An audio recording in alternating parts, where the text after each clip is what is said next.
சீராக்கின் ஞானம். அதிகாரம் 47. நாத்தான் தாவீது. அவருக்கு பின் நாத்தான் தோன்றினார். தாவீதின் காலத்தில் இறைவாக்கு உரைத்தார். நல்லுறவு பழியிலிருந்து கொழுப்பு பிரிக்கப்படுவது போல் இஸ்ரேல் மக்களிடமிருந்து தாவீது தெரிந்து கொள்ள பெற்றார். வெள்ளாடுகளுடன் விளையாடுவது போல சிங்கங்களுடன் விளையாடினார். செம்மறி ஆடுகளுடன் விளையாடுவது போல கரடிகளுடன் விளையாடினார். பெருமை பாராட்டிய கோலியாத்தை நோக்கி இளைஞர் தாவீது தம் கைகளை ஓங்கி கவன்கல்லை வீசிய போது ஓர் அரக்கனை கொல்லவில்லையா? அதனால் மக்களது இழிநிலையை அகற்றவில்லையா?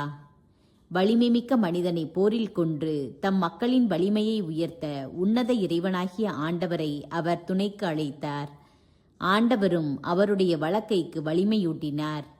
இவ்வாறு அவர் முறியடித்த 10,000 பேருக்காக மக்கள் அவரை மாட்சிப்படுத்தினர். ஆண்டவருடைய ஆசிக்காக அவரை புகழ்ந்தனர். மாட்சியின் மணிமுடியை அவருக்கு சூட்டினர். எப்புறமும் அவர் பகைவர்களை துடைத்தழித்தார்.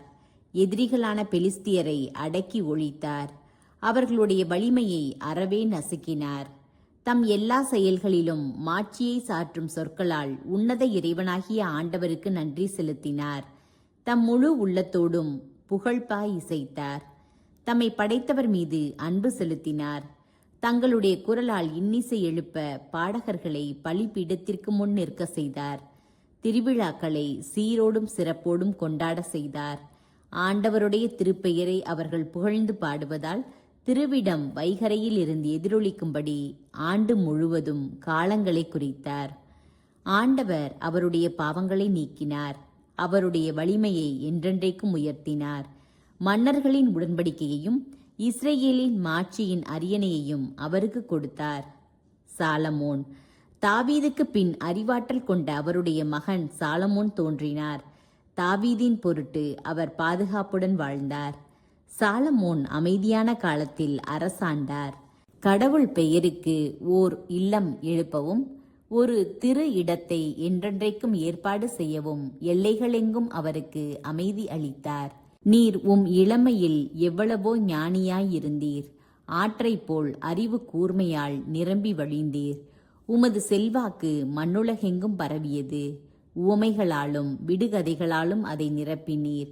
உமது பெயர் தொலைவில் இருந்த தீவுகளையும் எட்டியது. உம் அமைதியின் பொருட்டு நீர் அன்பு பாராட்டப்பட்டீர். உம் பாடல்கள், நீதிமொழிகள், உவமைகள், விளக்கங்கள் ஆகியவற்றை கேட்டு நாடுகள் வியப்படைந்தன. இஸ்ரேலின் கடவுள் என அழைக்கப்பெறும் கடவுளாம் ஆண்டவர் பெயரால் பொன்னை வெள்ளியத்தைப் போலவும் வெள்ளியை ஈயத்தைப் போலவும் குவித்தீர். ஆனால் பெண்களோடு புணர்ச்சியால் ஈடுபட்டீர். உம் உடல் மீது அவர்களுக்கு அதிகாரம் அளித்தீர். உமது மாட்சிக்கு மாசு வருவித்தீர். உமது வழிமரபை கரைப்படுத்தினீர். உம் பிள்ளைகள் மீது சினத்தை வருவித்தீர். உம் அறிவின்மைக்காக அவர்கள் வருந்தினார்கள். இதனால் அரசு இரண்டாக உடைந்தது. அடங்காத அரசு ஒன்று எப்ராயிமிலிருந்து தோன்றியது. ஆண்டவர் இரக்கம் காட்ட மறுக்க மாட்டார். சொன்ன சொல் தவறமாட்டார். தாம் தெரிந்து கொண்டோரின் வழிமரபினரை துடைத்தழிக்க மாட்டார். தம்மிடம் அன்பு பாராட்டுவோரின் வழி தோன்றல்களை அழித்தொழிக்க மாட்டார். எஞ்சியோரை யாக்கோபுக்கு கொடுத்தார். தாவீதின் குடும்பத்திலும் ஒரு வேரை விட்டு வைத்தார். ரெகபெயாம், எரோபவாம்.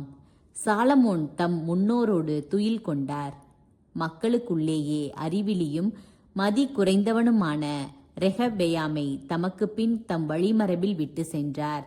அந்த ரெகபெயாம் தம் அறிவுரையால் மக்கள் கிளர்ச்சி செய்ய தூண்டிவிட்டான். அப்போது நெபாத்து மன்னன் எரோபவாம் தோன்றினான். இஸ்ரேலை பாவம் செய்ய தூண்டினான். எப்ராயிமுக்கு பாவ வழியை காட்டினான். அவர்களுடைய பாவங்கள் மென்மேலும் பெருகின. அவர்கள் தங்கள் நாட்டிலிருந்து வெளியேற்றப்பட்டார்கள். ஆண்டவர் அவர்களை பழிவாங்கும் வரை அவர்கள் எல்லா வகை தீமைகளையும் தேடி அலைந்தார்கள்.